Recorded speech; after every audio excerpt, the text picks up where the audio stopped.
अस्सलाम वालेकुम वरहमतुल्लाहि वबरकातुहू। उम्मीद करती हूँ आप सब खैरियत से होंगे।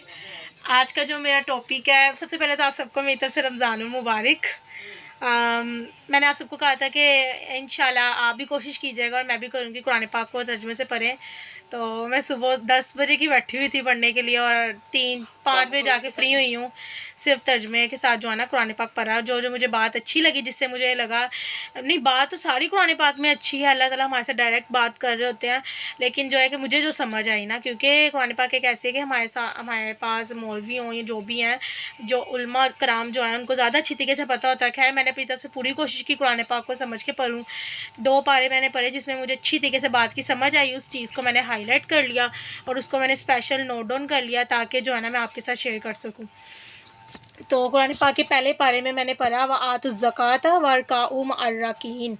ये 43 जो है ना इसकी आयत है, नंबर है।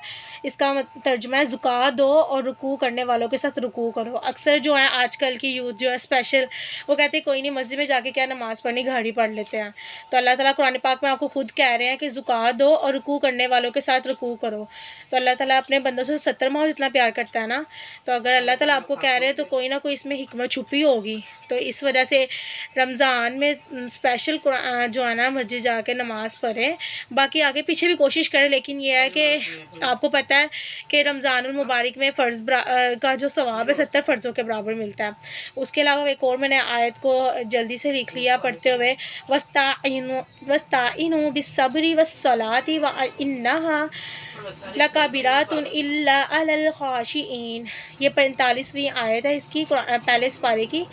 और सब्र और नमाज से मदद चाहो, और बेशक नमाज ज़रूर भारी है मगर उन पर जो दिल से मेरी तरफ झुकते हैं।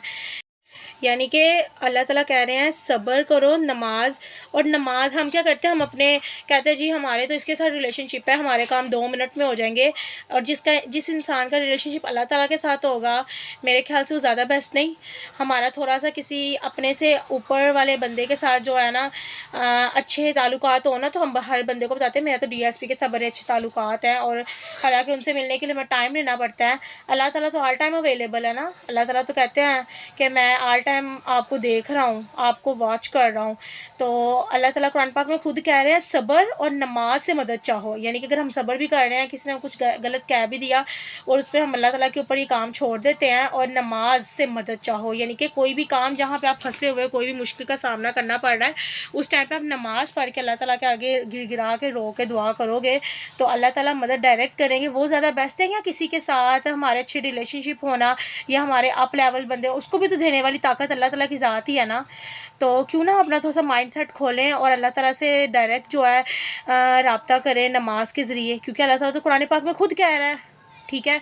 और मैं जब पढ़ रही थी, मैं वाकई में बहुत ज़्यादा जो है ना मज़ा आया पढ़ने का, और पता चला कि वाकई कुरान पाक हमारे से क्या बात कर रहा है। और सब्र नमाज से मदद चाहो, और बेशक नमाज ज़रूर भारी है।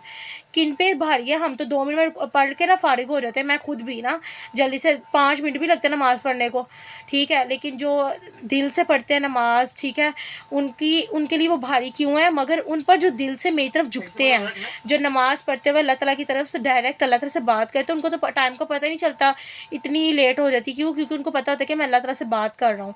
ये पहले पारे की 45वीं आयत है, ठीक है। उसके बाद वल्लाहु यख्तसु बिरहमतिही मन यशाउ वल्लाहु ज़ुल फ़ज़लिल अज़ीम। ये 105 आयत है, ठीक है। इस पे अल्लाह ताला कह रहे हैं और अल्लाह ताला इसमें कह रहे हैं, और अल्लाह अपनी रहमत से ख़ास करता है जिसे चाहे, और अल्लाह बड़े फ़ज़ल वाला है। यानी कि अल्लाह ताला अपनी रहमत से ख़ास करता है, किसको ख़ास करता है? जो अल्लाह ताला को राज़ी कर लेता है, जो तकवा इख्तियार करता है, ठीक है, जो परहेज़गारी इख्तियार करता है, अल्लाह ताला अपने ख़ास बंदों पे ही रहमत करता है जिसे चाहे, और अल्लाह बहुत बड़ा क्या है, फ़ज़ल करने वाला है, ठीक है। उसके बाद कुरान पाक के पहले पारे में ही है अलम तअलम अन्नल्लाह अला कुल्ली शैइन क़दीर। 106 आयत नंबर है, हाफ़ है, ठीक है, कि काफ़ी भरी थी। जो मुझे इसमें बात समझ में आई मैंने उसे जल्दी से नोट डाउन कर लिया। क्या तुझे खबर नहीं कि अल्लाह सब कुछ कर सकता है? यानी कि अल्लाह ताला के इख्तियार में हर चीज़ है, अल्लाह ताला सब कुछ कर सकते हैं। आप कुछ भी करना चाहो, आप अपने क्लास में टॉपर बच्चे बनना चाहते हो, आप बिज़नेस بزنس مین بننا چاہتے ہیں تو اللہ تعالیٰ کی ذات پوری دنیا کو چلانے والی ہے. تو ہمارا مائنڈ لیول اور سوچ ہی بہت چھوٹی ہے کہ ہم اللہ تعالیٰ سے ڈائریکٹ نہیں مانگتے. ہم کس پہ یقین رکھتے ہیں؟ اپنی محنت پہ, ٹھیک ہے, جاب پہ یا کوئی اور کام پہ, ٹھیک ہے. اگر ہم یہ سارے ان سب پہ بھی یقین رکھیں اور ساتھ اللہ تعالیٰ کی ذات پہ یقین رکھیں گے تو بیسیکلی تبھی ہمیں کامیابی ملے گی.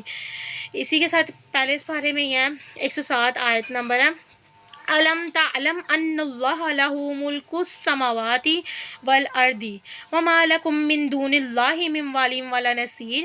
ترجمہ, کیا تجھے خبر نہیں کہ اللہ ہی کے لیے ہے آسمانوں اور زمینوں کی بادشاہی اور اللہ کے سوا تمہارا نہ کوئی حمایتی اور نہ مددگار. پھر ہم کیسے کہہ سکتے ہیں کہ ہمیں اس کی ہیلپ ہوئی ہے تو ہم یہ کام کر رہے ہیں یا اس کی وجہ سے ہوا ہے؟ یہ تو غلط بات ہے نا. اللہ تعالیٰ تو خود کہہ رہے ہیں کہ تمہارا کوئی بھی مددگار اور حمایت کرنے والا نہیں ہے اس دنیا میں. تو پھر ہم کیسے کہہ سکتے ہیں سارا کریڈٹ کارڈ ہم کسی اور بندے کو دے دیتے ہیں اگر ہمیں کبھی کامیابی ملے, یا ہم کہتے ہیں کہ یار یہ چیز ملے گی تو ہم کامیاب ہوں گے؟ نہیں, یہ آپ کی غلط سوچ ہے. اپنی سوچ کو بھرا کریں کہ اللہ تعالیٰ قرآن پاک میں کہہ رہے ہیں میرے سوا کوئی بھی نہیں ہے تمہارا مددگار, ٹھیک ہے. باقی سارے اللہ تعالیٰ نے وسیلے بھیجے ہیں ہمارے لیے, ٹھیک ہے, ڈگریاں یہ وہ, یہ اللہ تعالیٰ کی ذات ہی ہے جس کی وجہ سے آپ کو جو ہے نا ایک پاور ملتی ہے یا آپ کامیابی جو ہے نا آپ کو ملتی ہے. اسی کے ساتھ اللہ تعالیٰ نے ایک اور جگہ میں نے پہلے اس بارے میں پڑھا, ان اللہ بما تعملون بصیر, 110 آیت نمبر ہے, بے شک اللہ تمہارے کاموں کو دیکھ رہا ہے. پھر ہم لوگ آج کے یوتھ کتنی غلط ڈائریکشن میں جا رہے ہیں, اسپیشلی جو ہے موبائل کو ہم غلط استعمال کر رہے ہیں, ٹھیک ہے, انٹرنیٹ کا بہت غلط استعمال کر رہے ہیں, فیس بک یوز کر رہے ہیں, ہر طرف بے حیائی اور فحاشی کے کام پھیلے ہوئے ہیں, ٹھیک ہے. ہم لوگ ساری رات امی ابو کو کہتے ہیں کہ ہم پڑھ رہے ہیں لیکن ہم لوگ چیٹنگ پہ گزار رہے ہوتے ہیں. یہ بیٹے کوئی بھی نہیں دیکھ رہا لیکن اللہ تعالیٰ کی ذات تو دیکھ رہی ہے نا, جو اللہ تعالیٰ قرآن پاک میں خود کہہ رہے ہیں بے شک اللہ تمہارے کاموں کو دیکھ رہا ہے. تو آپ یہ ایک دفعہ لازمی دیکھے گا کہ ہم کیا کر رہے ہیں اور جو بھی کر رہے ہیں وہ اللہ دیکھ رہے ہیں. اگر آپ کے مائنڈ میں یہ بات آ جائے گی نا تو آپ کبھی بھی غلط کام نہیں کر سکتے, کیونکہ اللہ تعالیٰ کی ذات ہر جگہ آپ کو دیکھتی ہے. اور بیسیکلی انسان, میں نے ثاقب رضا علی قادری کا ایک بیان سنا, وہ کہتے ہیں کہ انسان تو وہ ہے جن کی تنہائیاں نیٹ ہوتی ہیں, ٹھیک ہے. ہم لوگ سب کے سامنے تو بالکل صاف ستھرے بنے ہوتے ہیں لیکن جن کی تنہائیاں صاف نہیں نا, جن کی تنہائیوں میں کھوٹ ہے تو وہ تو انسان ہے ہی نہیں.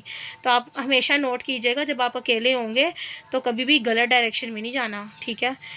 آپ زیادہ سمجھدار ہیں, میں آپ کو کیا سمجھانا چاہ رہی ہوں. اس کے بعد ان ہود اللہ هو الہدا, 120 آیت نمبر ہے پہلے اس پارے کی, ہاف میں نے پڑھی, کافی بھری تھی. تو اس کا یہ ہے, تم فرماؤ اللہ ہی کی ہدایت ہے, اللہ جسے چاہے ہدایت دے گا اور جسے چاہے نہیں. کچھ لوگ ہیں جن کا دل ہی نہیں کرتا نماز پڑھنے کو, رمضان المبارک میں بھی وہ جو ہے غلط پوائنٹ آف ویو سے سب کچھ کر رہے ہیں, موبائل بھی استعمال کر رہے ہیں, روزہ بس سب کو دکھانے کے لیے, ٹھیک ہے. میں یہ نہیں کہتی موبائل استعمال نہ کرو لیکن اس پوائنٹ آف ویو پہ استعمال نہ کرو جس سے روزہ ٹوٹ سکتا ہے, ٹھیک ہے. پھر بھی میوزک سنے جا رہے ہیں, سب کچھ کیا جا رہا ہے روزے کی حالت میں. تو یہ بھی آپ کو ایک بات بتاؤں, شاید اللہ تعالیٰ چاہتے ہی نہیں ہے کہ آپ کو اللہ تعالیٰ اچھی گائیڈ لائن, آپ لوگ خوش قسمت ہو اگر آپ لوگ نماز پڑھ رہے ہو, اللہ تعالیٰ کی طرف رجوع کیا ہوا ہے, اس کا مطلب اللہ تعالیٰ کی آپ پہ نظر ہے. تو اللہ تعالیٰ چاہتے ہیں کہ یہ اچھی ڈائریکشن میں آئے, اللہ تعالیٰ آپ کو ایک راستہ دکھا رہے ہیں. لیکن اگر آپ اچھی ڈائریکشن کی طرف نہیں آ رہے روزہ رکھنے کے باوجود, یا پھر بھی دل چاہتا ہے لیکن نہیں کر پا رہے, تو اس کا مطلب اللہ تعالیٰ نے آپ کو آپ کے حال پہ چھوڑ دیا. اللہ چاہتا ہی نہیں ہے کہ آپ جو ہے نا ان کی عبادت کرو. تو کتنی غلط بات ہے. ابھی بھی ٹائم ہے, اللہ تعالیٰ کو راضی کر لیں. ایک 30 دن ہوتے ہیں ہمارے لیے بہت امپورٹنٹ, جس میں 10 دن تو ہوتے ہیں طاق راتوں کے, 20 دن ہو گئے پیچھے, جس میں سے 10 دن جو ہے رحمت کے ہیں, آپ کو پتہ ہے 10 مغفرت کے اور 10 جو ہے بخشش کے ہیں, جس میں سے ایک دن تو آج کا گزر گیا, ٹھیک ہے. پیچھے رہ گئے 9, ایک دن گزر گیا. تو اس میں آپ لوگوں نے کیا دیکھا, مطلب کہ اللہ تعالیٰ سے کہا کہ اللہ تعالیٰ ہمیں معاف کر دے.